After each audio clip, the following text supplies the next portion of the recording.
안녕하세요. 이번 시간에 저희 회계원리 개념 정리 시간입니다. 지금 말 그대로 개념 정리예요. 그러니까 여러분들이 이론 부분을 다 공부하시고 나오신 다음에 마지막에 정리하는 차원에서 이 강의를 활용을 하셔야지 이 강의 하나만으로 어떻게 내가 회계원리 전체를 어떻게 해보겠다 그렇게 생각하시면 절대로 안 되십니다. 그리고 반면에 좀 이론이 어느 정도 조금 완벽하게 돼 있지 않다고 하더라도 어느 정도 돼 있으신 분들은 개념 정리 내용을 통해서 조금 더 그걸 확실하게 내 것으로 만드는 그런 시간을 가졌으면 좋겠습니다. 보시면은요, 자, 회계 원리 전체를 다 개념 정리 안에 담고 있어요. 회계에 대한 기초 개념부터 시작해서 저희 자산, 부채, 자본 이렇게 순서대로 설명을 드릴 건데 1번에 회계의 기본 개념 및 용어의 정의가 나와 있습니다. 회계의 목적, 회계 목적이 뭐예요? 회계 목적 중요하죠? 자, 회계란 무엇인가 해서 회계의 목적은 교재에 나와 있습니다. 기업의 경영 상태와 재무 상태를 파악해서 회계 정보 이용자가 의사결정을 하는데 유용한 정보를 제공한다 나와 있는데 회계의 목적이라고 하면은요, 회계의 정보 이용자가 의사결정을 하는데 유용한 정보를 제공한다. 정보 제공. 자, 이게 회계의 목적이에요.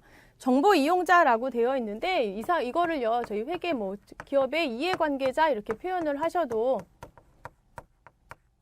될 것 같습니다. 그 정보 이용자 이해관계자가 뭐냐? 우리 회사에 관심 있는 사람들이에요. 저희 크게 그래서 정보 이용자를요, 두 가지로 나눌 수가 있습니다.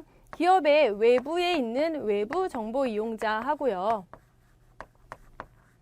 그 다음에 기업 내부에 있는 내부 정보 이용자. 그게 외부냐 내부냐 두 가지로 구분을 했었고요. 그 다음에 의사결정을 한다고 하는데 의사결정에 뭐가 있겠어요?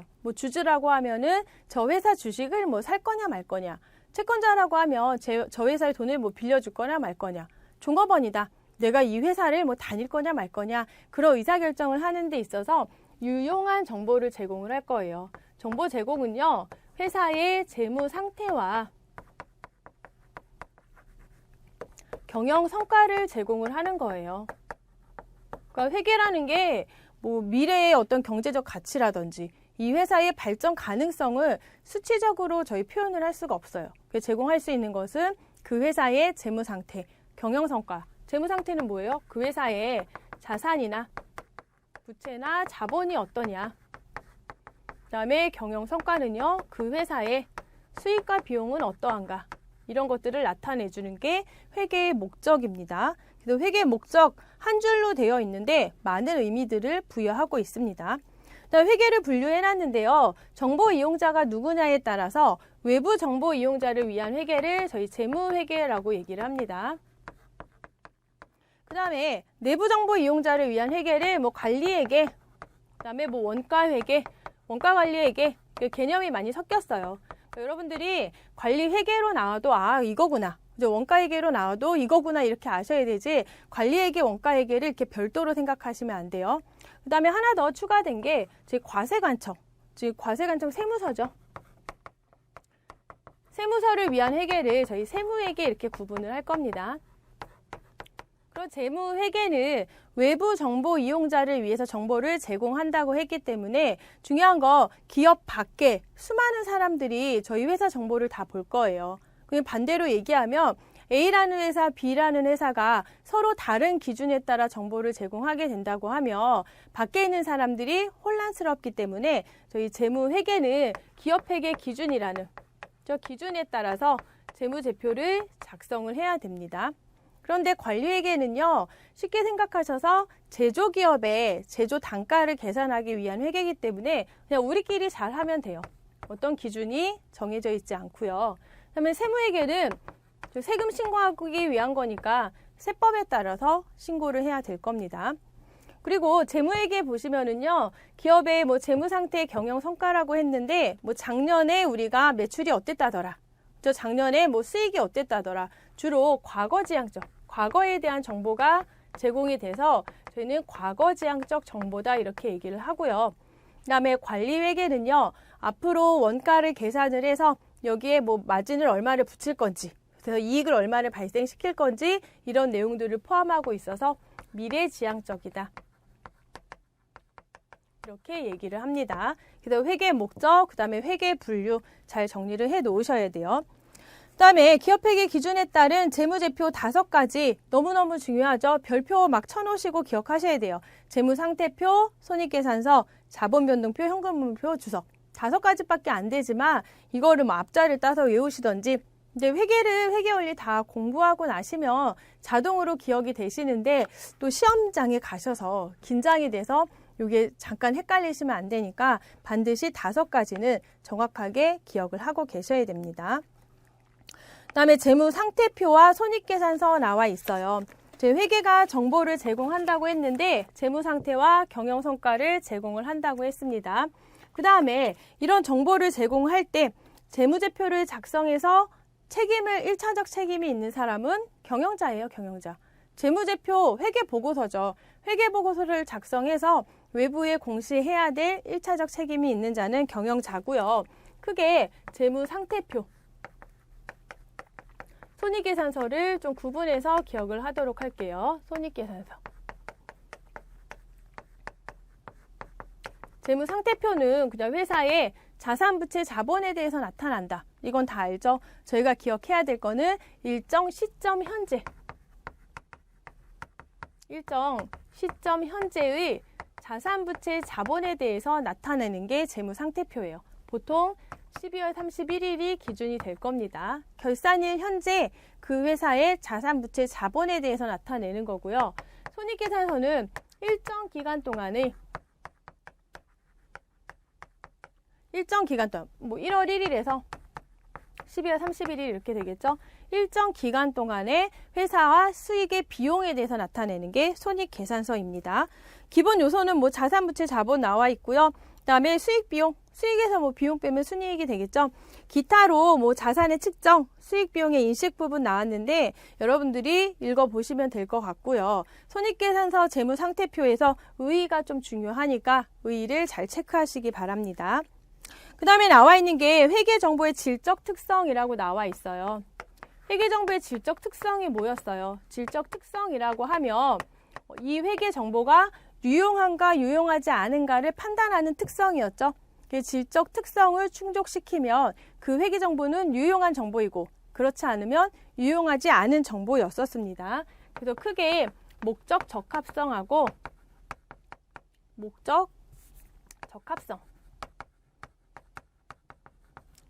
그 다음에 신뢰성 2가지로 구분을 했었죠. 그 다음에 비교 가능성 있는데 비교 가능성은 뭐 있어도 되고 없어도 되고, 그러니까 충족해도 되고 충족 안 해도 되고 상관없었는데 목적 적합성하고 신뢰성은 반드시 충족해야지 그 회계 정보는 유용한 정보입니다. 여러분들이 목적 적합성의 하부 속성들 지금 개념 정리 쭉 나와 있죠. 뭐 예측 역할, 확인 역할, 중요성. 그 다음에 신뢰성의 하부 속성. 신뢰성의 하부 속성들은 좀 많죠. 그래도 기억을 하셔야 돼요. 목적 적합성의 하부 속성, 신뢰성의 하부 속성을 정확하게 기억하시고요. 뭐 비교 가능성은 있어도 좋고 있으면 더 좋고, 그죠? 비교 가능성이 있으면 더 좋고 없어도 괜찮은 거였는데 2가지로 뭐 기간별 비교 가능성, 그다음에 기업 간 비교 가능성 그렇게 구분이 됐습니다. 그다음에 나와 있는 게 뭐냐면은요. 재무제표의 기본 가정이 나와 있어요. 재무제표의 기본 가정 4가지, 기업 실체의 가정, 계속기업의 가정, 화폐 보고의 가정, 기간별 보고의 가정. 얘도 사실은 4가지이기 때문에 저희 객관식 문제로 내기가 좀 편하거든요. 그러니까 재무제표의 기본 가정 4가지도 기억하시기 바랍니다. 그다음에 회계 순환 과정 나왔는데, 자, 회계상 거래를 잘 체크하셔야겠죠. 뭐 순환 과정은 거래를 식별해서 그거를 분계를 하고 전개를 하고 그다음에 뭐 결산을 하고, 사실 이 정도만 아셔도 될 것 같아요. 회계 순환 과정은 어떤 거래가 발생을 하면 이거를 분계를 해야겠죠. 장부에 기록을 해야 될 거고, 그다음에 전기를 하고요. 이제 여기까지는 매일매일 거래가 발생을 하니까 매번 발생을 하는 거고, 그 다음에 이제 결산 작업을 할 거예요. 결산을 하게 될 건데, 자, 회계상 중요한 거는 거래에서 저희가 구분해야 될 거는 회계상 거래가 무엇인가.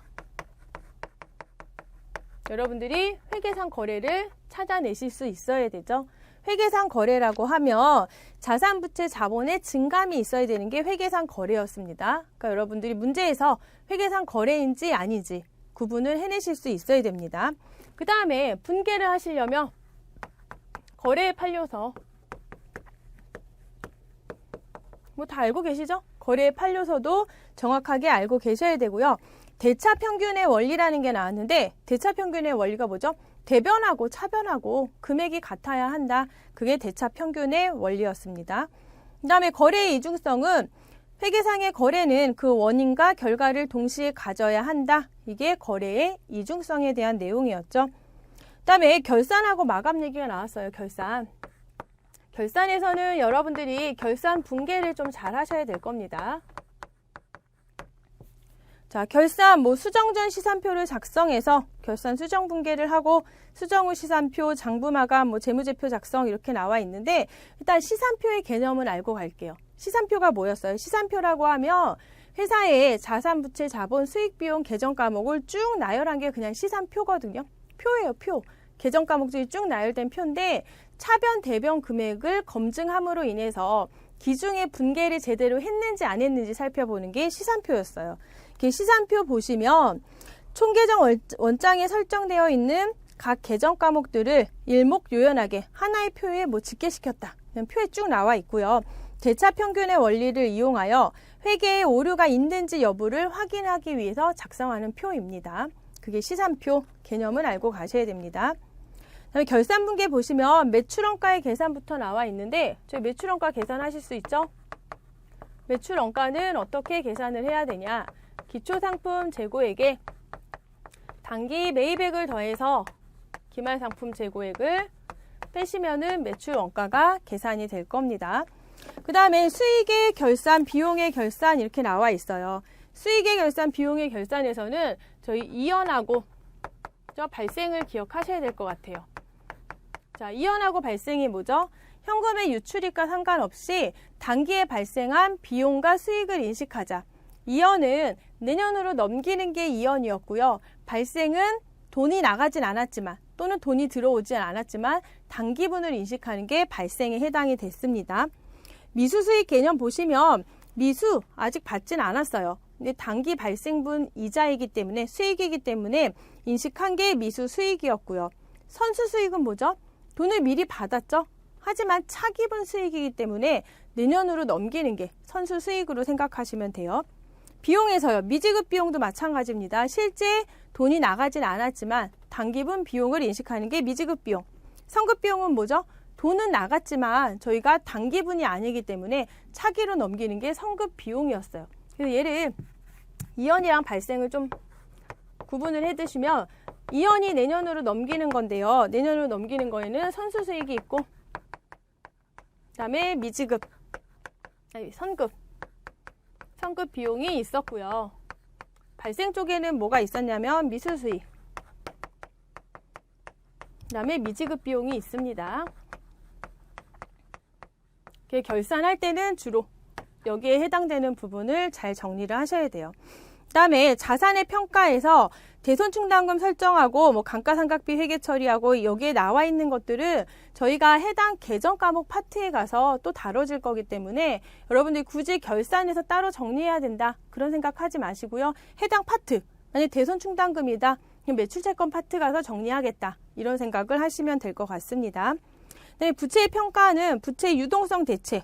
유동성 대체라고 하면 비유동 부채였는데 저희 갚을 날이 1년 이내로 도래해서 이걸 유동부채로 올리는 게 유동성 부채였는데요. 이것도 이제 뒤에 그 파트에 가면 나오게 될 겁니다. 그다음에 소모품도 결산해서 좀 정리를 하셔야 돼요. 자, 소모품이라고 하면 저희 크게 사용분이냐 미사용분이냐 정리를 하시면 되죠. 회계에서 소모품 사용분은 비용으로 처리를 하래요. 그래서 저희 아마 소모품 B라는 비용 계정 과목을 사용하게 될 겁니다. 미사용분은 어떻게 처리하래요? 자산으로 처리하래요. 그래서 소모품이라는 자산 계정 과목으로 처리를 하는 분계를, 얘도 결산 분계죠. 12월 31일에 하게 될 거예요. 그러니까 소모품도 마찬가지로 최초 취득했을 때 어떤 걸로 처리했냐, 자산으로 했냐 아니면은 비용으로 했냐에 따라서 12월 31일 분계가 달라지니까 잘 정리하시기 바랍니다.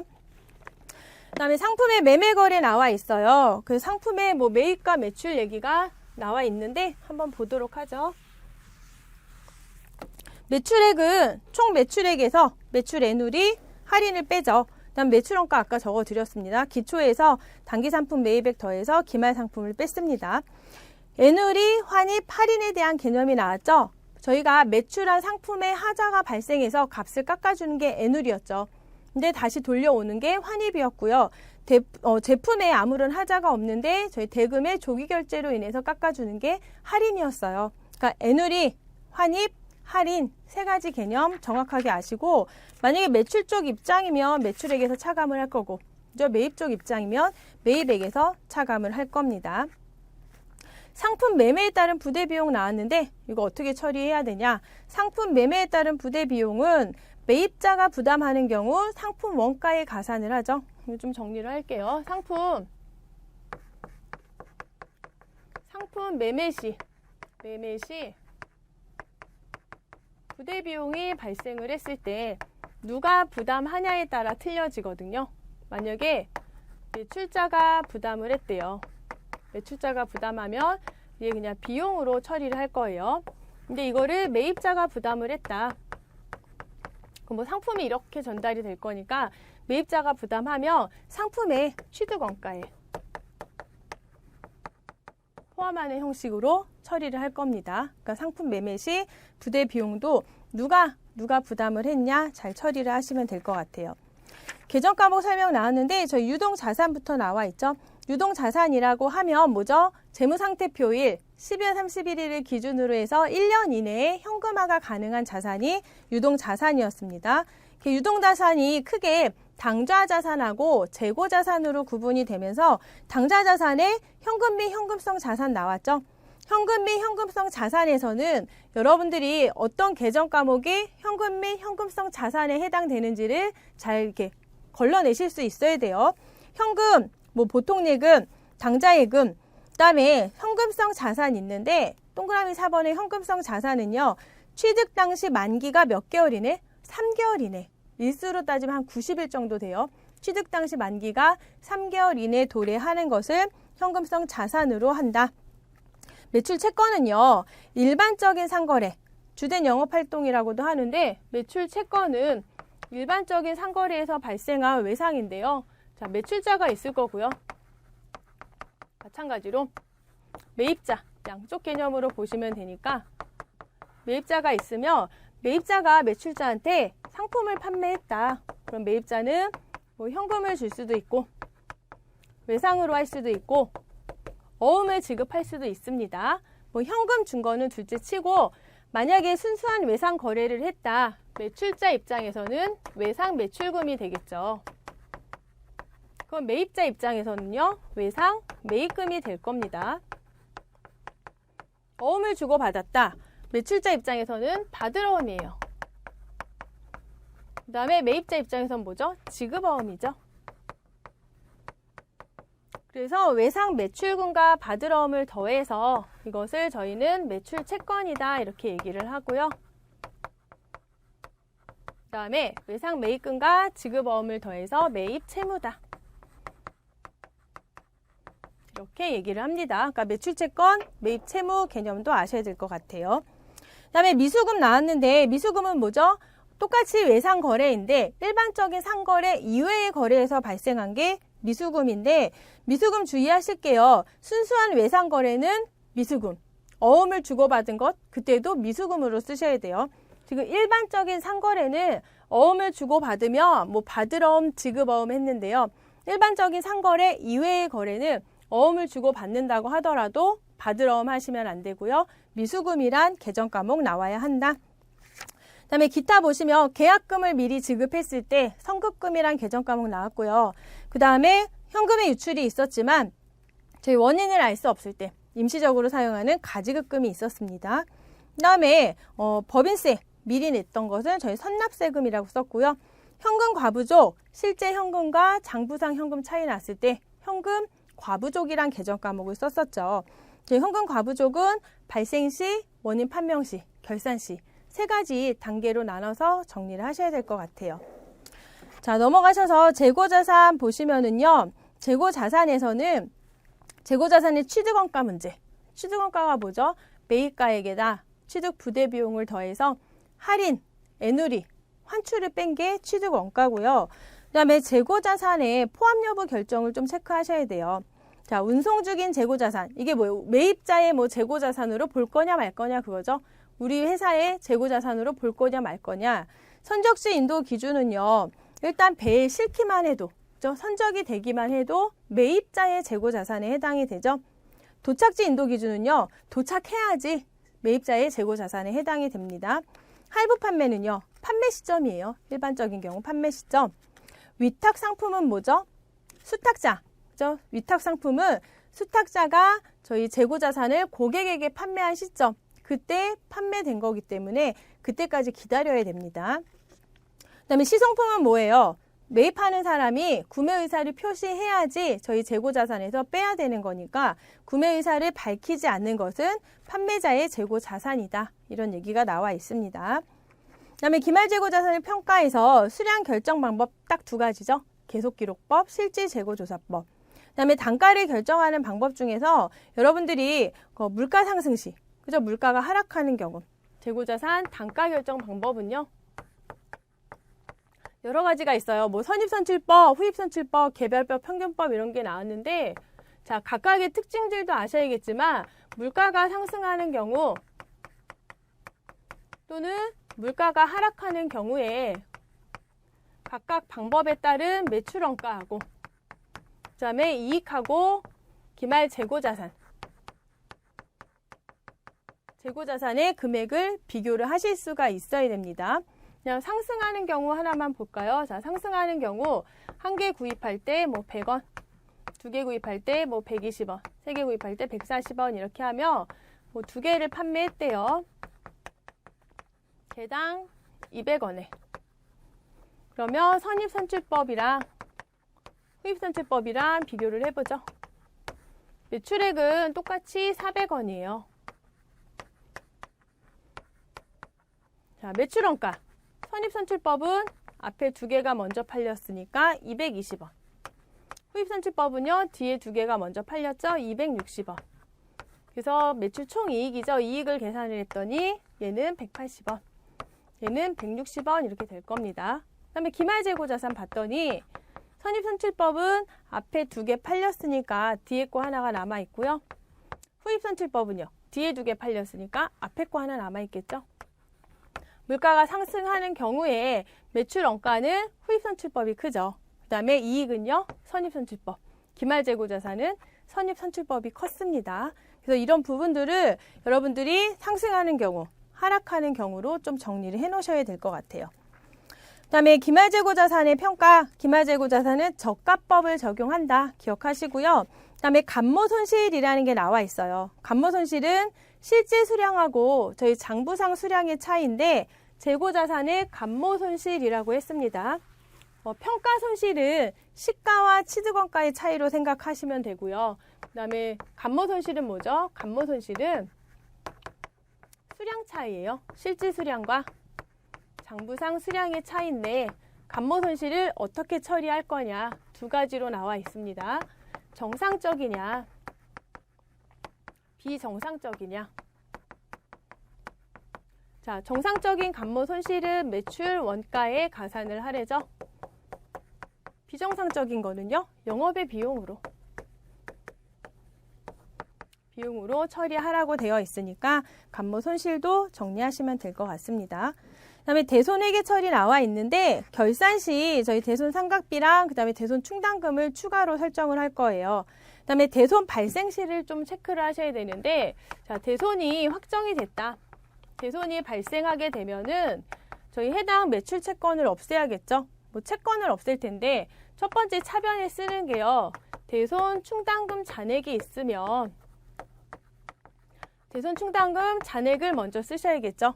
그 다음에 잔액이 부족하다고 하면 그때 저희 차변에 대손 상각비라는 계정 과목을 쓰게 될 겁니다. 실질적으로 12월 31일 결산 시 분계는 여러분들이 이제 일반적으로 하는 분계를 하시면 되는데 대손이 발생했을 때 저희 대손 충당금 잔액을 먼저 쓰고 부족하면 대손 상각비라는 비용 계정 과목을 쓴다는 거 정리하시기 바랍니다.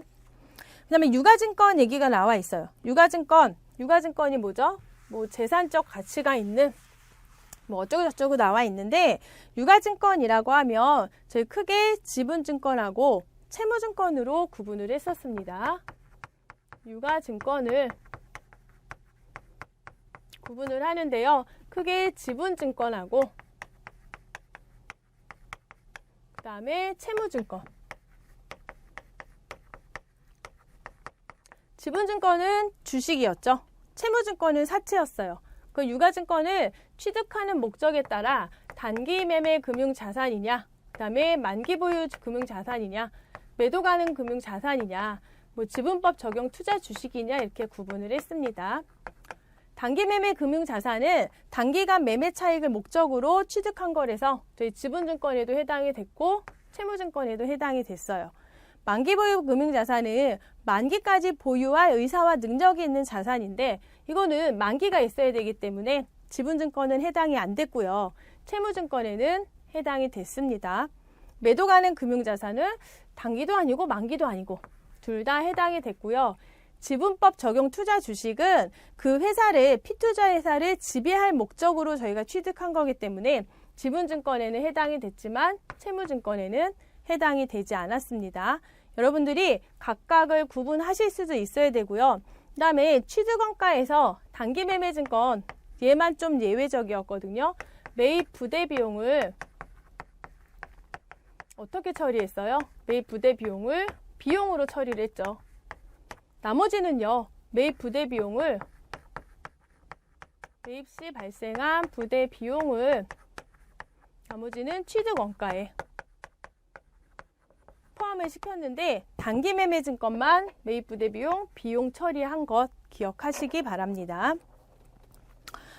그 다음에 기말 평가 문제 나왔는데요. 기말 평가에서는 매도 가능 금융자산 평가 손익이 재무 상태표에 간다. 보통 평가 이익 평가 손실은 손익계산서 손익 항목인데 매도 가능 금융자산은 재무 상태표로 간다는 것 기억하시면 될 것 같습니다. 그 다음에 배당금 얘기. 자, 배당금을 수치를 했는데요. 저희 크게 배당금이 현금 배당이 있고 주식 배당이 있었습니다. 현금 배당을 받으면 저희 차변에 현금이 들어오니까 현금 얼마 하시고 대변에 배당금 수익하시면 되죠. 이제 주식 배당은요. 회계 처리가 없습니다. 회계 처리를 하지 않고 주식의 단가와 수량만 다시 계산을 했었죠. 비유동자산으로 넘어가겠습니다. 자, 투자자산. 투자를 목적으로 보유하고 있는 자산이 투자자산이었고요. 투자 부동산 계정 과목만 신경 쓰시면 되죠. 부동산은 토지나 건물을 부동산이라고 하는데 투자 목적으로 건물을 사면 투자 부동산, 투자 목적으로 토지를 사면 투자 부동산. 그러니까 계정 과목이 투자 목적이라고 하면 무조건 투자 부동산으로 나와야 하지 건물이나 토지로 나오면 안 된다는 것만 신경 쓰시면 될 것 같습니다. 그 다음에 유형자산 얘기 나왔는데 유형자산은 뭐죠? 저희 영업활동에 사용하려고 다시 얘기해서 그냥 회사에서 쓰려고 구입한 게 유형자산이에요. 유형자산의 취득원가 문제 현물 출자 시 저희 취득한 유형자산의 공정가액이 취득원가죠. 그 다음에 토지와 건물을 일괄 취득했을 때는 상대적 공정가치 비율에 따라 안분 계산했습니다. 그 다음에 철거 시 철거 비용 문제가 발생을 했는데요. 토지만 필요했을 때 발생한 철거 비용은 토지의 취득원가. 그 다음에 자산의 교환에서 이종자산 간의 교환은 제공한 자산의 공정가액, 동종자산은요 제공한 자산의 장부가액을 취득원가로 합니다. 그 다음에 무상 취득했을 때요. 저희 무상으로 받았다고 장부에 기록 안 하는 게 아니죠. 차변에 유형자산 잡고 대변에 유형자산 자산 수중이익, 자산 수중이익이란 계정 과목 좀 체크해 놓고 기억하셔야 될 것 같습니다. 그 다음에 유형자산 보유 시에 수선비 문제가 발생을 하는데 유형자산에 수선비가 발생을 했을 때 수선비죠. 얘를 자본적 지출로 볼 거냐 아니면 수익적 지출로 볼 거냐. 자본적 지출에 해당이 되면 자산으로 처리를 해서요. 얘를 아마 감가상각을 통해서 비용 처리를 할 겁니다. 그런데 수익적 지출은 저희 바로 비용으로 처리를 할 거예요. 여러분들이 문제를 보시고 이게 자본적 지출이냐 수익적 지출이냐를 아셔야 되니까요. 자본적 지출에 해당이 되는 거 봤더니 뭐 자산가치의 실질적 증가, 뭐 내용연수를 연장한다. 그건 자본적 지출이고요. 수익적 지출은요. 뭐 원상회복이나 능률 유지를 위한 것 수익적 지출로 처리를 하셔야 됩니다. 감가상각계산의 3요소 취득원가, 잔존가치, 내용연수 다 아시고요. 자, 감가상각 방법의 종류가 나와 있는데 각각의 종류별로 여러분들이 감가상각비를 계산도 하실 수 있어야 되고요. 자, 취득 시 감가상각비 크기가 나와 있어요. 취득한 연도에 첫 해년도죠. 감가상각비는 정률법이 정액법보다 큽니다. 이것도 기억을 하세요. 만약에 회사에서 보수주의 방법에 따라서 감가상각비를 결정한다. 첫 해년도에. 그럼 정률법을 선택하겠죠? 보수주의가 뭐예요? 비용을 많이 잡고 이익을 적게 잡겠다는 거기 때문에 첫 해년도만 그래요. 첫 해년도 정률법이 정액법보다 크다는 것 알고 계시면 될 것 같습니다. 다음에 뭐 처분 시에 뭐 처분 이익이나 처분 손실이 발생을 할 거고 감가상각에서 하나 더 감가상각하지 않는 게 있었거든요. 유형자산 중에서 감가상각하지 않는 거 두 가지 토지하고 건설 중인 자산 얘네도 기억하셔야겠죠? 토지는 가치가 감소하지 않는다고 보기 때문에 감가상각을 안 했고요. 건설 중인 자산은 아직 완성된 게 아니죠. 그렇기 때문에 감가상각을 하지 않았었습니다. 그다음에 뭐 처분 시 분계도 여러분들이 잘 봐주시면 될 것 같고요. 무형자산 넘어갈게요. 무형자산의 요건을 기억하셔야 될 것 같아요. 자, 무형자산의 요건을 왜 잘 기억해야 되냐면 유형자산은 형태가 있는 거니까 저희 자산으로 잡는 데 문제가 없어요. 근데 무형자산은 형태가 없는데 자산으로 잡겠다는 거거든요. 세 가지. 식별 가능성, 그다음에 통제 가능성, 그다음에 마지막으로 미래의 경제적 효익.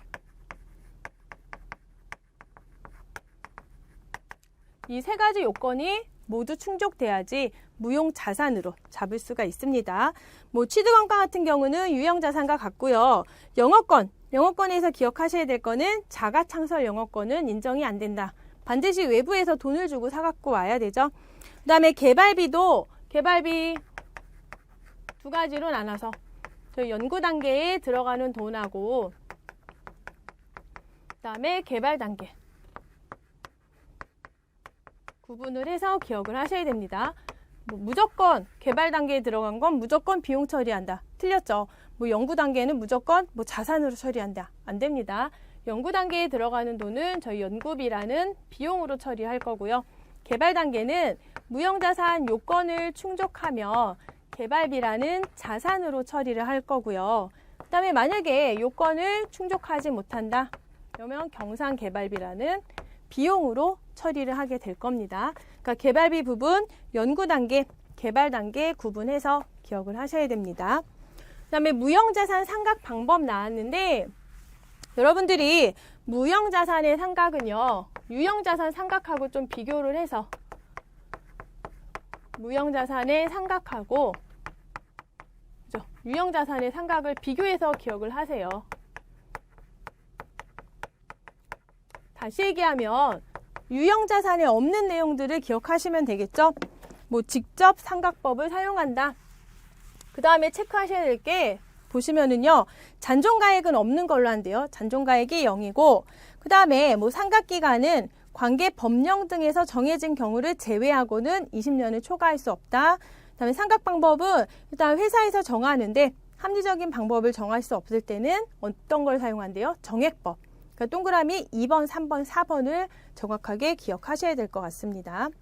그 다음에 부채로 넘어갈게요. 매입 채무, 매출 채권 설명드릴 때 말씀을 드렸고요. 미지급금은요, 미수금하고 상반된 개념이죠. 일반적인 상거래 이외의 거래에서 외상이나 어음 거래를 했을 때 미지급금으로 씁니다. 선수금은요, 계약금을 미리 받았을 때. 가수금은 뭐죠? 현금의 유입이 있었지만 원인을 알 수 없을 때. 그다음에 예수금은 뭐예요?